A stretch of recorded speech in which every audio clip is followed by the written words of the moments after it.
Federal reserve का official message बहुत simple है। फेडरल रिजर्व के मुताबिक वो अभी भी वेट एंड सी मूड में है, यानी ना ज्यादा रेट कट के मूड में और ना ही ज्यादा रेट ईजिंग के मूड में। लेकिन अगर आप सिर्फ स्टेटमेंट नहीं, चार्ट और डेटा देखें तो पिक्चर बिल्कुल डिफरेंट नजर आती है। जब ज्यादातर लोग सिर्फ 25 बेसिस पॉइंट रेट कट और कमेटी के डिसेंटिंग वोट पर फोकस कर रहे थे, तो असल में हम एक बहुत बड़ी लिक्विडिटी इवेंट के बिल्कुल सामने खड़े हैं। एक ऐसा इवेंट जो 2026 में क्रिप्टो और ऑलमोस्ट हर एसेट क्लास को रॉकेट फ्यूल प्रोवाइड कर सकता है। मैक्रो वर्ल्ड इस फिनोमेना को कहती है द एवरीथिंग कोड, और जब आप इस कोड को समझ लें तो एक बात तो बिल्कुल क्लियर हो जाती है कि फिट के पास अब कोई चॉइस नहीं है।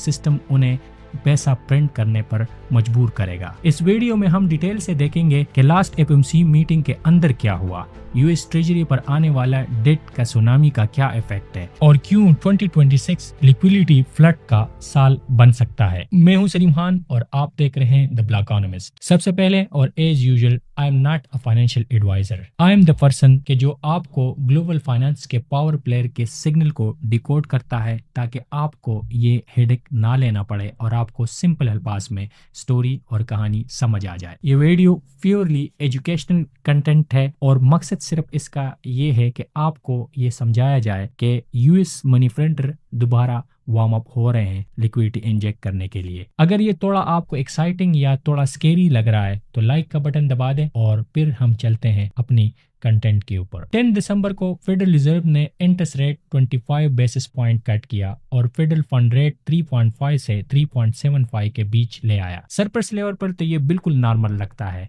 ये साल का तीसरा रेट कट था, लेकिन जब आप थोड़ा डीप डाइव करें तो ये मीटिंग बिल्कुल भी नॉर्मल नहीं था। 3 फेड मेंबर ने ओपनली रेट कट के खिलाफ वोट दिया। ये 2019 के बाद सबसे बड़ा डिसेंट था और सिर्फ इतना ही नहीं, 4 नॉन वोटिंग मेंबर ने भी साफ डिसेंट रिकॉर्ड करवाया। इन अदर वर्ड, आधी कमेटी इस डिसीजन से बिल्कुल भी खुश नहीं थी और इसकी वजह क्या है? वजह यह है कि इन्फ्लेशन अभी भी यूएस में स्टिकी है। कोर पीसीई 2.8% पे खड़ा है, जो कि फेड फंड रेट टारगेट 2% से ऊपर है। इसीलिए जेरोम पॉवेल ने स्टेज पर आकर जब स्पीच दिया तो मार्केट ने इसे एक हॉकिश कट करार दे दिया। पॉवेल ने स्पीच में ये भी कहा कि फ्यूचर कट जस्टिफाई करना अब फेड के लिए मुश्किल हो गए। Fed wait and see mood में चला गया है और वो नेक्स्ट अपकमिंग डेटा पे डिपेंड करेगा कि वो रेट कट करेगा या नहीं। पॉवेल टफ इसलिए भी बोल रहा था क्योंकि वो चाहता है कि हिस्ट्री उसे याद रखे कि वो फेड चेयरमैन था जिसने इन्फ्लेशन को शिकस्त दी, क्योंकि उसका टर्म नेक्स्ट ईयर में खत्म होने जा रहा है। लेकिन यहाँ पर एक ट्विस्ट है, मार्केट पॉवेल पर ज्यादा यकीन नहीं कर रहा। ट्रेडर ऑलरेडी ये प्राइस इन कर चुके हैं कि 68% चांसेस है कि नेक्स्ट ईयर 2 या 2 से ज्यादा रेट कट होंगे और इसका रीजन है नेक्स्ट फेडरल रिजर्व के चेयरमैन। पॉवेल का टर्म मई 2026 में एंड हो रहा है और करंट फ्रंट रनर है केविन हेसेंट। प्रेडिक्शन मार्केट के मुताबिक 72% प्रोबेबिलिटी है कि वो नेक्स्ट फेडरल रिजर्व के चेयरमैन बनेंगे और हेसेंट ऑलरेडी प्रॉपर इन्फ्लेशन डाव है। वो ओपनली कह चुका है कि अगर वो फेडरल रिजर्व का चेयरमैन होता तो वो एग्रेसिवली रेट कट करता और रेट को 3% से भी नीचे ले आता और यहाँ से बनता है एक शेडो चेयर सिनारियो। चाहे पॉवेल जितना भी टाइट बोले, चाहे जितना भी वो हॉकिश हो, मार्केट ऑलरेडी उस सक्सेसर के हिसाब से ट्रेड कर रहा है जो लिक्विडिटी टैप खोलने के लिए बेताब है। और ये पॉलिटिक्स नहीं है, बल्कि ये एक प्रॉपर फ्यूचर एक्सपेक्टेशन है जो कि मार्केट बेस्ड है। और यहाँ से कहानी में एक और ट्विस्ट तब आता है जब आप ये देखते हैं कि यूएस गवर्नमेंट के सामने एक बहुत बड़ा मसला खड़ा है। 2025 में $9.2 ट्रिलियन डेट मैच्योर हो गया और एक एस्टिमेट के मुताबिक 2026 में $19 ट्रिलियन और मैच्योर होने जा रहा है। ये टोटल डेट $18 ट्रिलियन डेट है जो कि यूएस गवर्नमेंट को रीफाइनेंस करना है 2 सालों के अंदर। अब प्रॉब्लम ये है कि ये डेट तब इशू हुआ था जब उस वक्त इंटरेस्ट रेट ऑलमोस्ट 0 थे। अब रीफाइनेंस होने जा रहा है डबल या ट्रिपल रेट के ऊपर और जिसके नतीजे में 2025 में इंटरेस्ट रेट पेमेंट $970 बिलियन रही और 2026 में ये $1 ट्रिलियन से ज्यादा हो सकती है। अब जरा सोचिए कि अमेरिका अब अपने डिफेंस बजट से ज्यादा सिर्फ इंटरेस्ट पेमेंट पर ही खर्च कर रहा है और इस फिनोमेना को कहते हैं फिस्कल डोमिनेंस ट्रैप। इसमें क्या होता है, इसमें जब रेट बढ़ते हैं तो इससे इंटरेस्ट पेमेंट एक्सप्लोड करता है और जब इंटरेस्ट पेमेंट एक्सप्लोड करता है तो गवर्नमेंट की जो डेफिसिट है वो वाइडन हो जाती है, और डेफिसिट वाइडन को फाइनेंस करने के लिए गवर्नमेंट और बारविंग लेती है, जिससे इंटरेस्ट रेट और बढ़ जाती है, और ये एक फेयर डेथ स्पाइरल की एक एपिसोड बन जाती है। इससे निकलने का सिर्फ एक ही तरीका है कि आप इंटरेस्ट रेट को कम करें, चाहे इन्फ्लेशन कंट्रोल हो या फिर नहीं। यूएस ट्रेजरी $18 ट्रिलियन 5% पे रीफाइनेंस करना अफोर्ड करना बिल्कुल अफोर्ड नहीं कर सकती, और इसे कहते हैं एवरीथिंग कोड, जो हमने इंट्रो में डिस्कस किया था, और हम इसका असल जो फार्मूला है उसको अब डिस्कस करने जा रहे हैं। ये चार्ट जो क्रिप्टो वर्ल्ड का सबसे इम्पोर्टेंट चार्ट माना जाता है, और ये शो करता है कि ग्लोबल M2 मनी सप्लाई और बिटकॉइन का जो प्राइस रिलेशन है वो ऑलमोस्ट लॉन्ग टर्म में 0.94% है, और इसका मतलब ये है कि जब लिक्विडिटी बढ़ती है तो बिटकॉइन पंप करता है, और जब लिक्विडिटी गिरती है तो बिटकॉइन स्ट्रगल करता है। और अब क्या हो रहा है, चाइना ने लास्ट 6 मंथ में 1.5 ट्रिलियन एक्विवेलेंट की लिक्विडिटी सिस्टम में इंजेक्ट की। ग्लोबल M2 इस वक्त $96 ट्रिलियन पे खड़ी है, जबकि US M2 growth 4.6% year on year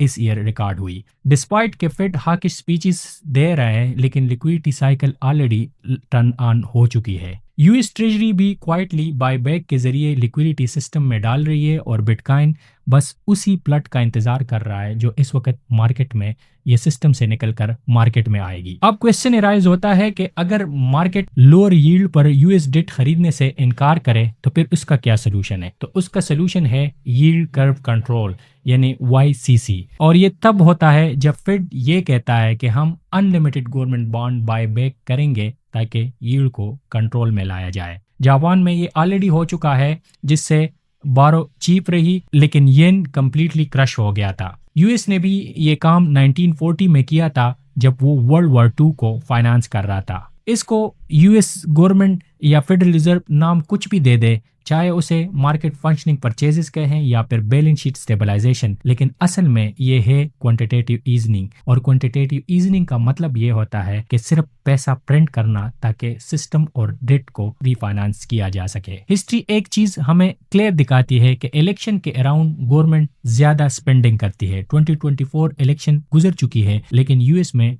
2026 में मिड टर्म आ रहा है, और अभी भी इस वक्त जो डेफिसिट है वो $2 ट्रिलियन पर ईयर पे खड़ा है। तो अब ये मिड टर्म इलेक्शन के लिए भी पैसा कहीं से तो आना है, और वो आएगा तब जब federal reserve printing of money करेगा। इन सब डाट को अगर आप कनेक्ट कर दे तो आपको ये नजर आता है कि जो फेडरल रिजर्व है वो इंटरनली डिवाइडेड है। फ्यूचर चेयर जो आ रहा है वो डविश है, $18 ट्रिलियन यूएस डेट के सामने दीवार की तरह खड़ी है, और ग्लोबल लिक्विडिटी ऑलरेडी एक्सपेंड हो रही है, जबकि fiscal system lower rate system से डिमांड करने जा रही है। तो इन सब डाट्स को अगर आप कनेक्ट कर दे तो इससे एक कंक्लूजन निकलता है, और वो ये है, तो इससे एक कंक्लूजन निकलता है कि फेडरल रिजर्व कुछ भी बोले, printing of money almost unavoidable लगती है। मतलब ये है कि सिस्टम को पैसा प्रिंट करना पड़ेगा, और बिटकॉइन यूजुअली लिक्विडिटी को 2 से 3 मंथ बाद रिएक्ट करता है। तो शॉर्ट टर्म में वॉलेटिलिटी जरूर आएगी, शायद लास्ट मिनट में टाइटनिंग भी हो, लेकिन हिस्ट्री हमें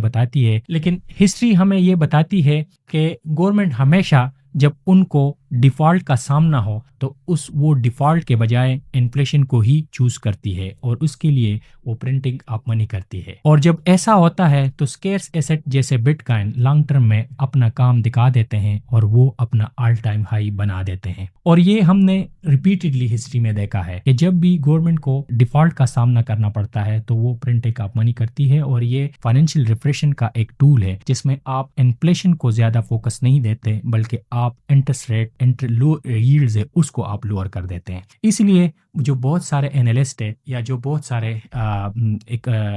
इकोनॉमिस्ट है और मैक्रो इकोनॉमिस्ट है, वो ये कह रहे हैं कि 2026 जो साल है उसमें एक ह्यूज लिक्विडिटी इंजेक्शंस आ रही है, सिस्टम में लिक्विडिटी फ्लड होगी, और जब लिक्विडिटी फ्लड होती है तो बिटकॉइन फिर हमेशा उसी को रिएक्ट करता है, जैसे हमने आपको बताया कि 94% रिलेशन है। तो इसका मतलब ये है कि जो सुपर साइकिल की बातें हैं वो लोग वैसे नहीं कहते, वो मैक्रो पिक्चर से समझ आती है। और इसलिए मैं हमेशा आपको बताता हूं कि जब तक आप एक मैक्रो पिक्चर नहीं देखते तब तक आप मार्केट को कम्प्लीटली प्रिडिक्ट नहीं कर सकते। अब आप देख रहे हैं कि मार्केट एक ऐसे जोन में एंटर हो चुका है कि एज पर टेक्निकल एनालिसिस तो मार्केट को नेक्स्ट 3 मंथ से नीचे जाना चाहिए, क्योंकि दिसंबर लास्ट मंथ होता है। पिछले 14 साल में हमने देखा कि 4 ईयर साइकिल दिसंबर में ही ख़त्म होता है और दिसंबर के बाद हम बेयर टेरिटरी में एंटर हो जाते हैं। इसलिए मेरी जो गट फीलिंग है और जो मैं इस डार्ट्स को और ये जो आपके लिए ये जो फाइनेंशियल टूल्स है इसको देखते हुए मुझे ये लगता है कि जनवरी, फरवरी और मार्च ये क्रिप्टो मार्केट के लिए एक बहुत बड़ा साइकिल साबित होगा, और ये वाला जो साइकिल है ये पिछले 14 साल का रिकॉर्ड इसका ये तोड़ देगा और ये एक सुपर साइकिल होगा। आप मेरी ये बात याद रखें, क्योंकि मैं जब भी इसको डीप डाइव करता हूँ तो मुझे एक ही चीज़ नज़र आती है। तो इसलिए अगर आप लेट सपोज अपने कॉइन्स को होल्ड किए बैठे हुए हैं और कम्प्लीटली फ्रस्ट्रेटेड है, तो don't worry, you will see the next flood of the liquidity और आपका पोर्टफोलियो रेड से ग्रीन हो जाएगा। लेकिन अगर आप फ्रस्ट्रेट हो चुके होंगे और आपने सेलिंग की होगी तो शायद आपके लिए अगले 3 महीने भी बहुत ज़्यादा पेनफुल साबित हो सकते हैं। तो लेट्स सी कि आगे क्या होने जा रहा है। हम आपको टाइमली अपडेट करेंगे, लेकिन हम आपसे एक चीज़ एक्सपेक्ट करते हैं कि प्लीज़ चैनल को सब्सक्राइब करें और चैनल को लोगों के साथ शेयर करें, ताकि हम इस तरह के डीप डाइव एनालिसिस बड़ी खुशी से आपके लिए लेके आएँ, क्योंकि हर रोज़ हम इस पर रिसर्च करते हैं और आपको इस तरह का कंटेंट लेके आते हैं जो मैं समझता हूँ कि बहुत रेयर है कि आपको इस तरह का डेटा ड्रिवन एनालिसिस मिले। Thank you so much for watching और मिलते हैं नेक्स्ट वीडियो में।